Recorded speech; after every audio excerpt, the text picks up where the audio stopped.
네, 안녕하세요. 자, 이 시간에는 박셀바이오, 동국 SNC, 대한과학 이렇게 보도록 하겠습니다. 자, 미리 말씀드립니다. 지금 이 종목들은 어떤 테마다, 어떤 기업이다, 어떤 뭐 이런 재료적인 뭐 이런 내용 말씀드리지 않습니다. 그냥 말 그대로 기술적인 차트의 흐름만 보는 것이니까 미리 확인해 주시면 좋을 것 같습니다. 자, 보도록 하겠습니다.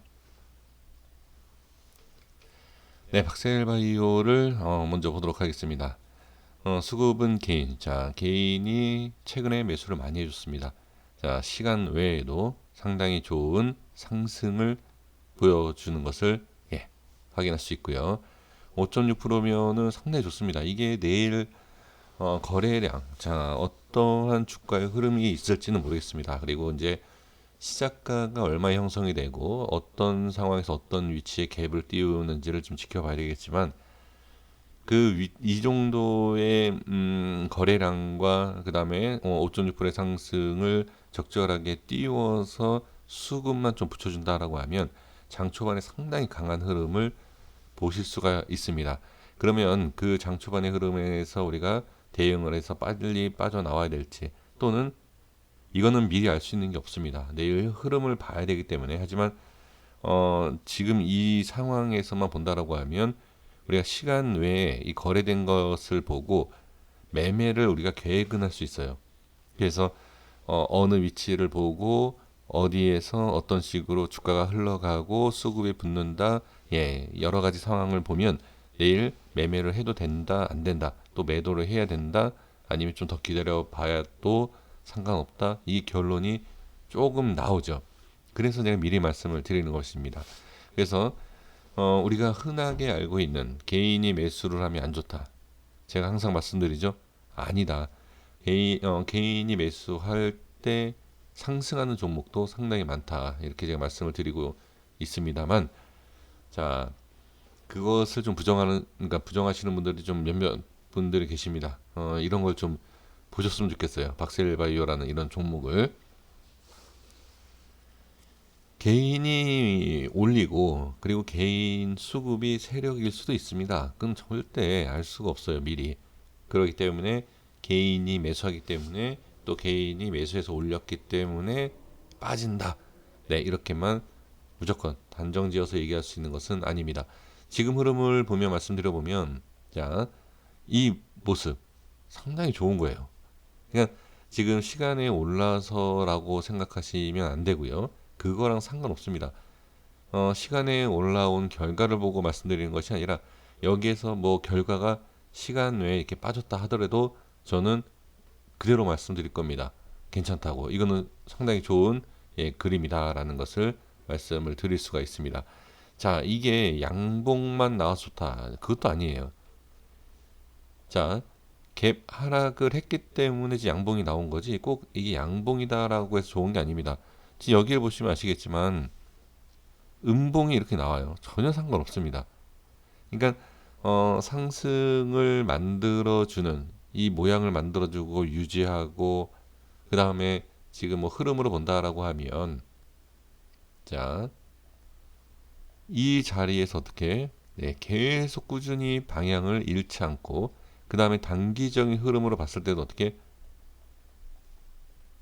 갭을 왜 띄우는지 이제 좀 보이십니까? 이건 단순히 뭐 추세에 대한 흐름에 대한 내용이 아니고 여기에 대한 모습으로도 이거는 판단이 되고 그렇게 분석을 해야 됩니다. 여기를 자 일단 제가 여기 설정해 드렸던 가격대를 보시면 충분히 이해가 되실 겁니다.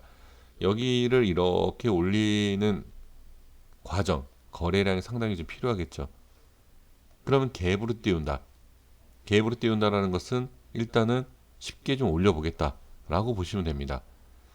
사실 지금 최근에도 이런 게 좀 많이 나와요. 그러니까 갭으로 자 시간에 이렇게 올려놓고 갭으로 이렇게 띄우는 게 원칙이지 않습니까? 어떻게 보면 주식에서 원칙이라는 말씀은 좀 그렇지만 그런 모습이 많이 나오죠. 근데 그렇지 않은 모습도 최근에 많아요. 시간에 이렇게 거래가 된 상태에서 시장이 딱 시작하니까 어떻게 제자리에서 시작한다든지 오히려 개파라고 시작하는 경우가 있습니다. 그러니까 그런 걸 좀 지켜봐야 돼요. 자, 그래서 지금은 일단은 갭 상승을 시작한다라고 보겠습니다. 그 다음에 이제 중요한 게 뭐냐? 아까도 제가 서론에서 말씀을 드렸지만 지금 이 꼬리 안에서 어떤 모습이 나오느냐 이거 상당히 중요해요. 왜 중요하냐면 이게 갭으로 띄워놓고 말 그대로 이렇게 꼬리가 아니라 음봉을 만들 수가 있습니다. 그래서 여기서 음봉을 만들게 되면 자 추가 하락이 당연히 나올 수 있다 이렇게 봐야 되겠죠. 그러니까 제가 이제 여기에서 중요하다 바로 결론을 말씀드릴게요. 이것만 주의하시면 돼요. 갭 상승을 하고 나서 올렸다가 윗꼬리와 음봉 이게 왜 중요하냐면 자 이미 매수가 돼서 수익을 보고 계신다라고 하면 상관이 없어요. 하지만 여기를 돌파한다라고 생각해서 매수하게 되면 어떻게 중장기로는 예를 들어서 빠지고 나서 이렇게 올라올 수 있을 수 있지만 단기적으로 여기는 못 올라올 수 있습니다. 그러니까 이거는 이 종목을 이제 보유하고 계시는 분들께서는 야 이거 무슨 단순하게 이 그림 하나 갖고서는 그렇게 얘기하느냐 뭐 이 박셀바이오에 있어서 중장기로 좀 길게 봐야지 빠져도 상관없는 거 아니냐 뭐 이렇게 생각할 수 있습니다. 그러니까 저도 마찬가지예요. 중장기로 보시는 분들 같은 경우에는 빠져도 충분히 어느 정도 시간을 이겨낼 수 있다라고 하시는 분들 그렇게 하셔도 됩니다. 그런데 대부분 개인 투자자, 자 투자자 개인만이 아니라 투자하는 입장에서 수익을 볼 수 있는 상황에서 어떻게 마이너스까지 가고 또 시간까지 투자해야 된다. 이거는 좋지 않죠. 어느 누구나 마찬가지일 거라고 생각이 듭니다. 중장기를 해야 된다. 지금 수익 대회 많이 하지 않습니까? 증권사에서. 거기에서 물론 이 기간이라는 게 있기 때문에 단타를 하죠. 근데 단타가 아니라 그 기간 안에만 매매를 할 수 있는 뭐 스윙이라든지 단타, 그러니까 단기 매매 할 수 있지 않습니까? 근데 이렇게 해갖고 순위 안에 들 수 있을까요? 물론 드는 경우도 제가 봤습니다. 예, 신용 쓰고 상한가 몇 번, 예, 이렇게 운으로. 이거 어떻게 보면 운일 수 있어요. 한 종목에서 어마어마한 수익이 챙긴다는 거. 근데 이런 경우 빼고는 대부분 짧게 짧게 끊어가는 사람들이 수익률이 큽니다. 그러니까 대회일 경우에 제가 이걸 단타로 말씀드리는 게 아닙니다. 심리적으로 이제 그렇다라는 겁니다. 그래서 지금 여기를 만약에 매수가 돼서 하락을 하게 되면 좀 그렇잖아요. 그냥 지금은 이게 나와 있는 그림은 아니지만 실제로 그러한 계좌를 갖고 있다라고 하면 상당히 어려울 수 있어요. 심리적으로. 예, 그런 것을 예, 말씀을 드리는 것이니까 내일은 네, 그것만 좀 예, 주의를 해 주시면 좋을 것 같습니다. 그래서 꼬리와 음봉. 자, 이거는 수급을 좀 확인하셔야 돼요. 갭상승 이후에 네, 그런 모습을 좀 지켜보시면 좋을 것 같고요. 자, 다음 보겠습니다.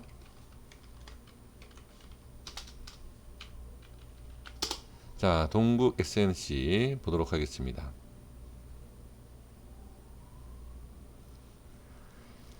지금 수급을 보시면 예, 프로그램 쪽 상당히 또 외인 쪽, 기관 쪽 지금 개인이 매도를 많이 하고 있고 시간에는 0.6% 상승하는 모습을 볼 수가 있습니다. 제가 예전에 어디서 제가 말씀을 드렸죠? 이때 제가 차트가 아니라 그냥 기업에 대해서만 그냥 말씀을 드렸습니다. 그때 좀 많이들 좀 말씀을 뭐라고 해주셨는데 그냥 기업으로 봤을 때 저는 이때 예, 풍력에 대해서 말씀드렸죠. 이 국내에 글쎄요 이거 내용으로 봤을 때는 그냥 말 그대로 이 풍력으로 본다라고 하면 예, 이 테마로 보면 상승할 수 있죠. 근데 이것으로 실적이 얼마나 좋아질 수 있을까 국내에서 그거는 조금 어렵지 않겠느냐 제가 이런 말씀을 드렸어요. 차트적인 내용을 말씀드리지 않았죠. 네, 오늘은 제가 차트에 대해서 좀 보도록 하겠습니다. 지금 전에 제가 그때 분석을 해드린 내용이 있습니다. 이 자리만 지키면 된다. 라고, 그리고 이 상승에 대한 부분은 제가 따로 말씀드리지 않았는데, 지금 이 자리를 뭐 끝에 이렇게 뭐 살짝 이탈은 했죠. 어, 지금 이 자리를 지지를 해주고, 그 다음에 이 위에도 지지를 해주는 모습을 볼 수가 있습니다. 그러면 기술적으로 봤을 때, 지금 차트상으로 봤을 때는 상당히 좋습니다. 예, 상당히 괜찮고, 지금 이 자리만, 자, 여기죠. 제가 이제 박스권으로 보면, 자, 이 자리예요. 이 자리만 이탈 안 하면 저는 괜찮다고 봅니다. 그리고 지금 이동평균선을 자, 아주 더 짧게 본다라고 하면, 네, 이평선도 제대로 예, 상승을 만들어주고 있는, 그렇죠? 그리고 지금 최근의 모습을 보면 아주 정확한 정배열은 아닙니다. 그렇죠? 아주 뭐 정확한 정배열은 아니지만 그래도 정배열. 저는 정배열이 아니라 역배열에서도 매매를 많이 합니다. 하지만 많은 분들이 이제 정배열이 좋다. 이런 이론이 있기 때문에 그것을 제가 한번 말씀을 드려보는 겁니다. 그래서 지금 위치에서 본다라고 하면 저는 상당히 괜찮다. 괜찮다라는 조건은 지금 모습을 유지를 해야 돼요. 지금 모습을 유지를 해야지만이 좋다라는 거지. 여기에서 꺾이면 당연히 좋지 않습니다. 물론 이렇게 살짝 꺾이고 나서 다시 자리 잡고 올리면 상관은 없다라고 할 수 있죠. 그쵸? 근데 그 조건은 일단 또 내려갔다 올라와야 되는 조건이고, 내려갔다가 올라온다라고 우리가 단정 지을 수도 없습니다. 그럼 내려가는 순간 그냥 일단 위험할 수 있겠다라고 생각을 하시는 것이 저는 더 좋지 않을까, 그렇게 말씀을 좀 드려 보도록 하겠습니다. 네, 이렇게 보고요.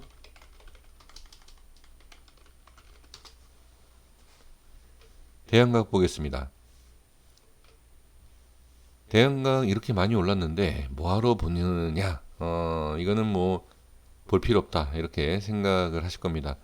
근데 이제 질문을 주신 내용을 보니까 그래도 추가 상승과 그 다음에 손절에 대한 그런 것을 좀 궁금해 하시는 것 같습니다. 지금 수급을 보면 최근에, 자 보세요.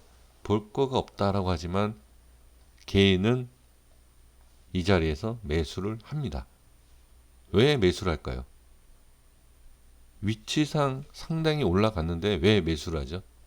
자, 매수를 할 수밖에 없죠. 왜? 자, 보겠습니다.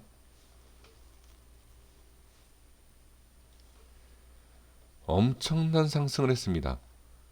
예, 저는 아닙니다. 제 개인적인 내용 말씀을, 저는 관심을 여기에서 가졌다라고 말씀을 그냥 드리려고 했습니다. 예, 자, 보면 엄청나게 상승을 했죠. 엄청나게 상승을 했는데, 자, 이 상승한 것보다는 지금은 어디? 여기에 집중이 돼 있어요. 이렇게. 이게 지금 시간에 아마 상한가? 그러지 않았을까 싶습니다만, 시간에 올려놓고 갭으로 띄울 수 있는 자 내용이 바로 이거예요. 좀 전에 제가 박셀바이오에서 제가 말씀드렸죠. 그게 바로 이 내용입니다. 똑같습니다. 다만 앞에 저항이 없다라는 거지. 이 흐름이 똑같아요. 그래서 왜 시간에 올렸고 그 다음에 꼬리와 음봉이 왜 생기느냐, 이거예요. 이거. 그러면 지금 상황에서 그래도 개인이 왜 매수를 하느냐, 아까도 말씀드렸죠. 똑같아요. 지금 제가 뭐 일부러 맞춰서 이 종목을 갖고 온 게 아닙니다. 이 종목을 질문을 주신 구독자분이 몇몇 분이 계셔서 제가 지금 하는 건데, 제가 박셀바위에서 좀 전에 뭐라고 말씀드렸죠? 갭으로 띄워놓고 좋은 자리에서 매수를 하게 되면 안 된다. 근데 오늘 매수가 많이 되어 있죠. 개인들이. 그거예요. 여기에서 지금 하나 쭉 이렇게 올라갈 것 같고 또는 여기에서 충분히 상승을 할 것 같다. 그리고 뭐 상한가가 갈 것 같다. 라는 흐름을 만들어 준다는 거죠. 앞에 저항도 없고. 그쵸? 근데 이러한 모습이 나오는 것이 왜 그러느냐? 지금 여기 때문에 그래 이거. 아까도 말씀드렸지만 이게 횡보가 이렇게 계속 길어지면 빠지면 위험하지만 갭으로 띄우죠. 그러니까 저는 이제 제가 차트를 봤을 때 여기에 대해서 이런 파동을 한번 주고 이 자리를 띄우는 거에 있어서 가장 편한 것이 어떻게 많은 물량 없이 바로 띄우고 이후에서 물량을 떠넘기고 나오는 거다. 그 전략이 큰 손 입장에서 저는 편하다는 거죠. 그럼 지금 상황에서는 어떻게 봐야 되느냐? 자, 여기 보셔야 돼요. 이렇게 지금 이 안에서 이 밑으로 빠지게 되면 쭉 밀린다라고 얘기할 수 없어요. 여기에서 다 이미 한번 강하게 들어 올려줬고 거래량을 봤을 때 여기에서 아예 끝났다라고 볼 수 없습니다. 다만 이 밑으로 빠지고 나서 이 밑에서 작업을 할 수가 있어요. 그러니까 저는 이 라인을 설정해 드리는 이유가 뭐냐면 여기에서 이제 움직임이 있겠죠. 여기에 있을 때 가장 빨리 대응을 할 수 있는 위치가 여기다. 그러니까 대응이라는 거 뭐죠? 손절이죠. 손절을 가장 빨리 대응할 수 있는. 그러니까 이렇게 빠졌다 이렇게 올라오면 어떻게 하느냐. 이렇게 미리 생각하시는 분들이 계세요. 그러면 제가 반대로 말씀드려 보면 이렇게 빠지면 어떻게 하실 거죠? 꼭 이것 때문에 이런 것 때문에 홀딩을 하시는 분들이 계세요. 그러면 홀딩 하다가 어떻게 손절을 못 합니다. 올라가면 이 결론이 나오면 역시 이거지 라고 하시겠지만 막상 이렇게 빠지는 상황에서는 이게 의심이 될 수가 있습니다. 그러니까 지금은 이 안의 흐름을 잘 보셔야 돼요. 2만원과 22,000원대 이 흐름을 잘 보시고 올라올 수 있느냐 밀리느냐 여기에 대한 대응을 한번 생각해 보시는 것이 어떨까 싶습니다. 여기까지 하겠습니다. 구독과 좋아요 부탁드리겠습니다. 감사합니다.